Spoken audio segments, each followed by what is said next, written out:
Hello and good morning. It is the 8th of July 2015 and it is 23 minutes past 1 in the afternoon. I'm not actually that long waking up. I was up till about 5 in the morning editing videos and trying to get them finished because I really want to get them done this week, so I'm not constantly working on them because I have more stuff coming up later on in the week. And as I normally do, I check my Facebook stream, as many of you do in the mornings. And I come across a picture that Bob Sinclair posted. For those of you that don't know who he is, I would find rather confusing if you didn't know who he was. He's a DJ. And he posted a picture that, from looking at the picture, it was taken in the Mambo Ibiza DJ box. But anyway, that's neither here nor there. Great picture. Posted up the comments, or the caption underneath he put up was "Wednesday prayer, wishing you a good day, Bob Sinclair prayer, hashtag I love porn star life."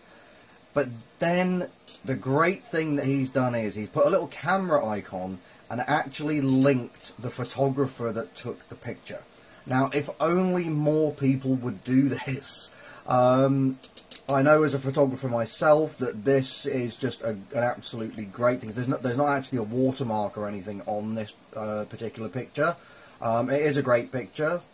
But if only more people and artists would actually give credit for the photography and the work that goes into these pictures, it would just make the industry so much better to work in, really. I don't know if any of you guys have seen the whole debacle between Jason Sheldon and the Taylor Swift sort of arguments that have been going on the past few weeks. I'm sure many of you have heard about Taylor Swift complaining about Apple trying to give her music away for free, and that Taylor Swift says, no, you're not giving my stuff away for free, you just won't have any of my music at all. Yada yada yada, you know, it's a big rights grab, it's a copyright thing, yada yada yada. I don't know the full story.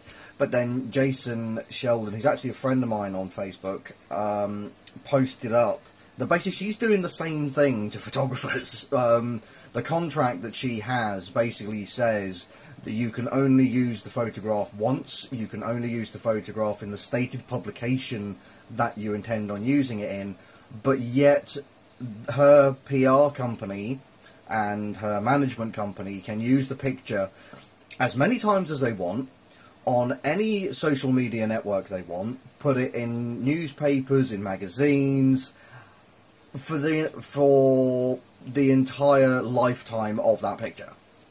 And yet the photographer who took the picture can only use it once. Now what this means is the photographer can't then make any money off this picture at all. So basically, if they go to the gig and they get a load of pictures and the publication that they're shooting for decides not to take any of the pictures, then the photographer doesn't get any money. So, because the contract would state that you can only sell this picture or use this picture in the publication that was stated in the contract. So, yeah. Now a whole load of things have backlashed off this. I think it's the Norwegians have actually come up and basically said, well, we don't have this problem because all photojournalists in our country basically united together and said basically, well, we're not going to sign any of these contracts, stuff you. And that's exactly what needs to happen in more countries, but in England, in Ireland, you know, America, you know, more countries, you know, people in industries need to get together and stand up, you know, against these sorts of things. And it's not just the photography industry, it's a lot of industry. I know that, you know, bands that are first starting up get a raw deal as well. You know, it's like, oh, come down to my bar and, you know, play, you know, a 2-hour set and keep my clients entertained and we'll give you a cup of tea. Yeah, it's great exposure. It's like, yeah, last time I checked, exposure didn't pay the bills, love. So this is how my day is going so far. I'm currently installing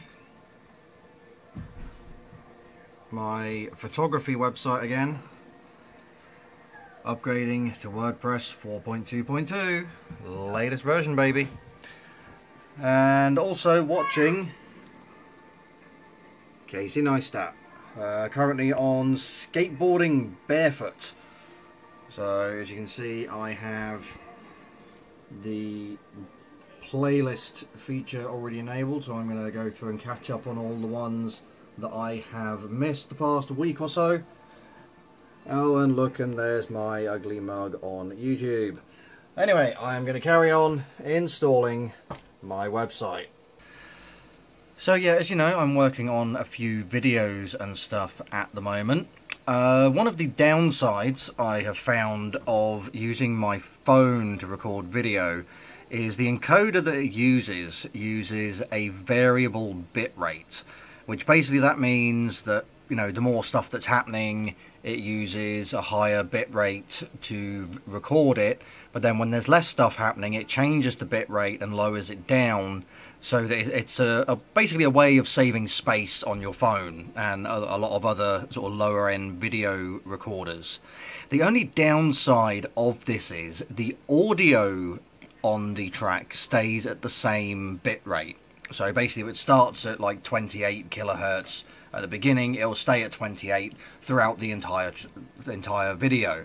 But of course the video sort of effectively slows down and speeds up, you know, continuously throughout the entire track. So you may have noticed it in a couple of my vlogs where my audio starts going off from me talking. So you'll see my lips moving, but there'll be no sound, or, you know, vice versa. You'll see my lips won't be moving, but you'll hear me talking. That's the reason why. Now, this current video I'm working on, it's caused a major issue, because with this one, I'm trying to sync up 4 different cameras to the same audio track. And because the video effectively keeps slowing down and speeding up, I'll sync up, say, the first minute or, say, 5 minutes of the video, but then the rest of it will be completely out of sync. So what I'm currently doing is trying to use a program called WinX HD Video Converter Deluxe, which I have been recommended to purchase, and this should hopefully solve the issue, basically by converting them from a variable bitrate video to a constant bitrate video.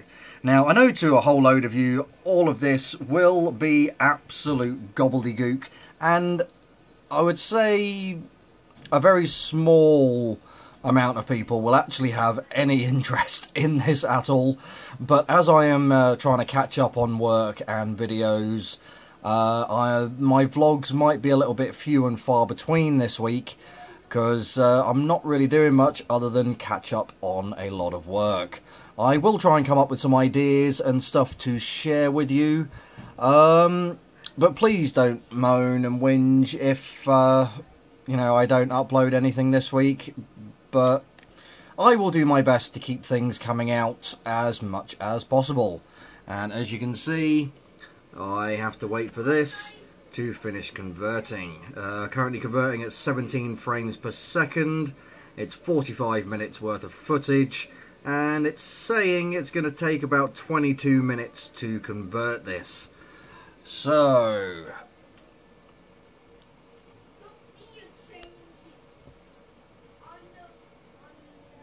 this here are all of the video tracks that I have synced up together. I am using Adobe Premiere Pro CS6. So there's the audio track you can see in green. So all of these other videos here are all synced up, apart from this one here, which was videoed using my phone. So as you can see, that one track there is approximately 45 minutes long.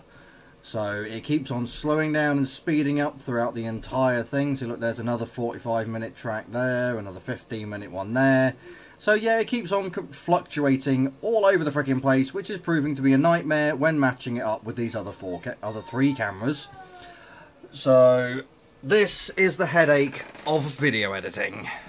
So for any of those that are actually interested in the settings I use to render my videos, my output settings are 1280 by 720, which is standard high definition instead of full high definition.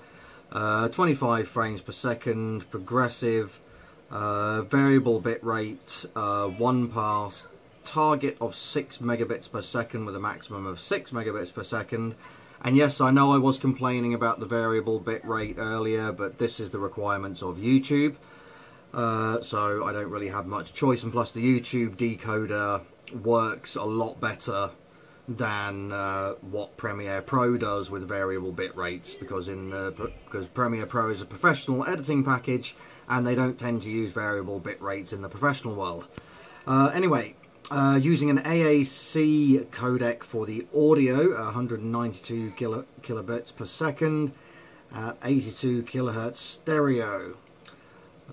So here are all the audio or the video settings, you know, sort of down here, and you know, progressive, square, PAL, don't need to know all of that sort of thing.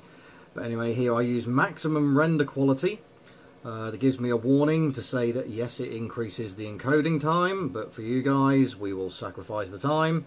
Use frame blending, which basically that means any movements and stuff in the video footage, it helps smooth them out a wee bit. So I am going to hit Q to add them to my Windows media encoder, which that should pop up now. Here it comes. And here is the Windows media encoder CS6. So all the settings are all in there. So I am going to close down Premiere Pro just to save on some resources, and hit start on that one. And that is going to start encoding that. And as I already have over here, this one converting as well, my processor cores are completely maxed out at 100%. So I've got 8 gig of RAM in my machine, and it's currently using 5.5 gig of that. So 70% of my RAM is being used, 50% of my page file, and as you can see, 100% of all 6 cores are being used. So that's a lot of processing going on right now. So it's going to be a wee while before all of this is done. And this is why I keep complaining I need a new computer. It is really quite annoying when every time you hit play on a multicam shot on Premiere Pro, it keeps on doing this for 20 frickin' minutes every single frickin' time. It makes editing a video a rather long and laborious process.